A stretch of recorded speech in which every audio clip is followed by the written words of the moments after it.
ఈ జాతీయ పార్టీలతో, ముఖ్యంగా ఈ సో కాల్డ్ సెక్యులర్ పార్టీలతో తమకు ఒరిగేదేం లేదని ముస్లింలు భావిస్తున్నట్టు అనిపిస్తుంది.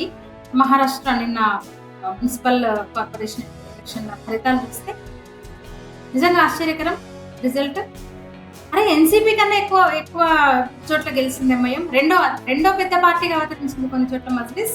మొత్తం 29 మున్సిపల్ ఎలక్షన్స్ లో ఊహించిన దానికన్నా కూడా మెరుగైన సీట్లను సాధించింది పార్టీ. హైదరాబాద్ కేంద్రంగా ఉన్న పనిచేస్తున్న ఎంఐఎం 125 వార్డులను మొత్తం 125 వార్డులను గెలుచుకుంది. ముందటి కన్నా కూడా రెట్టింపిది. మొన్న ఔరంగాబాద్ పేరు మార్చింది కదా, ఛత్రపతి సంభాజీ నగర్ మార్చింది. అక్కడ కూడా 33 సీట్లు గెలిచి రెండో అతిపెద్ద పార్టీగా అవతరించింది అక్కడే.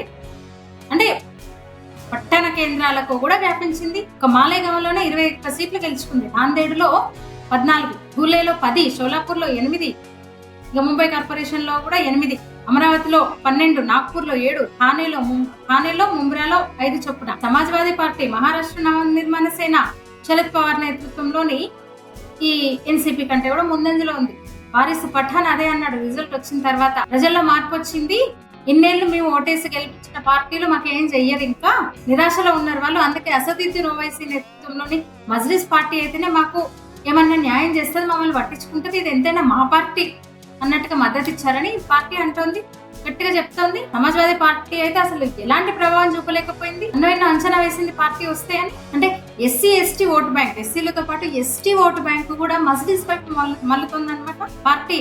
మహారాష్ట్ర అధ్యక్షుడు అన్నాడు ఇంతియాజ్ జలీల్, ఇక మీద ముస్లిం పార్టీగా మాత్రమే ఉండదు మజ్లిస్ పార్టీ, అన్ని వర్గాలు మా వైపు వస్తున్నాయి చూడండి, ఎస్సీలు ఎస్టీలు కూడా చాలా మంది హిందువులు మాకు ఓటేశారు, ఎంఐఎం కు మద్దతు ఇస్తున్నారు, ఇక మీదట మహారాష్ట్రలో మా పార్టీ ముస్లిం పార్టీగా మాత్రమే ఉండదన్నాడు. అసలు విచిత్రం, శివసేనకు పెట్టని కోట బీజేపీకి శివసేనకు కూడా బలమైన కోటగా ఉంది సంభాజీ నగర్, ఔరంగాబాద్, గుల్మండి వార్డు వంటి ప్రాంతాల్లో కూడా స్పష్టమైన ఆధిక్యత ఎంఐఎం కి. ఆ పార్టీనే అభ్యర్థులు విజయం సాధించినారు. 1927 లో నిజాం టైంలో ఏర్పడింది పార్టీ మజ్లిస్ ఇత్తెహాదుల్ ముస్లిమన్. ముస్లింల హక్కులు, ముఖ్యంగా మైనార్టీల అభివృద్ధి కోసం, ముస్లిం మైనార్టీల అభివృద్ధి కోసం దాని మీద ఫోకస్ చేస్తూ వచ్చింది ఇంతకాలం. ఆ పార్టీ పాలసీలు కూడా అట్లాగే ఉంటాయి, ముస్లిం సెంట్రిక్ సోషల్ జస్టిస్ ఆధారంగానే ఉంటాయి. అలాంటిది ఇంతింతై అన్నట్టు క్రమంగా విస్తరిస్తుంది, హైదరాబాద్ దాటి తెలంగాణను దాటి విస్తరిస్తూ వస్తుంది. ఈసీ ప్రకారం ప్రాంతీయ పార్టీ అది స్టేట్ పార్టీ స్టేటసే కానీ 2020 నుంచి ఇతర రాష్ట్రాల్లో కూడా విస్తరిస్తుంది. All India party, all India అని ఉంటది ముందు. సరే ఓవైసీ దీన్ని ఆల్ ఇండియా పార్టీగా ప్రమోట్ చేస్తున్నా అధికారికంగా ఇప్పటికీ ఇంకా స్టేట్ లెవెల్ పార్టీనే గానీ ఏమో చెప్పలేం, జాతీయ పార్టీగా కూడా అవతరించే అవకాశం లేకపోలేదు. ఎంఐఎం ఇట్లాగే ఉంటే ఈ విజయాల పరంపర ఇట్లనే కొనసాగితే జాతీయ పార్టీ హోదా కూడా వచ్చేస్తుంది. ఏమంటారు, బెస్ట్ ఎవర్ పెర్ఫార్మెన్స్ అది. ఇందాక 8 సీట్లు గెలిచింది, గతంలో 2 ఉండేవి. గోవండి, మంఖుర్ద్ వంటి ముస్లిం మెజారిటీ వార్డుల్లో స్వీప్ చేసేసింది. 13 మున్సిపల్ కార్పొరేషన్లలో 126 అంటే మామూలు విషయం కాదు. గతంలో కన్నా రెట్టింపు ఓవరాల్ ఈ సీట్స్ చూసుకుంటే ఛత్రపతి సంభాజీ నగర్ లోనే, ఔరంగాబాద్ లోనే 33 సీట్లు వస్తాయి. ఇంత బీజేపీ ఆధిక్యం ప్రదర్శించిన ఈ ఎన్నికల్లో అసలు శివసేన చూసినాం ఎట్లా, శివసేన అయిపోయింది శివసేన. అంత ఒక అనుకూల పవనాలు ఇచ్చిన భారతీయ జనతా పార్టీకి. అలాంటి పరిస్థితుల్లో కూడా బీజేపీ పూర్తిగా డామినేట్ చేసింది ఎలక్షన్ ని. అయినా సరే ఎంఐఎం ఆ స్థాయిలో ఏమంటారు గ్రోత్ మనం చూస్తుంటే నిజంగా ఆశ్చర్యకరం. ఆ పార్టీ కూడా ఊహించి ఉండదు నేను అనుకుంటున్నా. ఇక్కడ మాత్రం హైదరాబాద్ పరిమితమైంది, ఇతర రాష్ట్రాల్లో విస్తరిస్తుంది.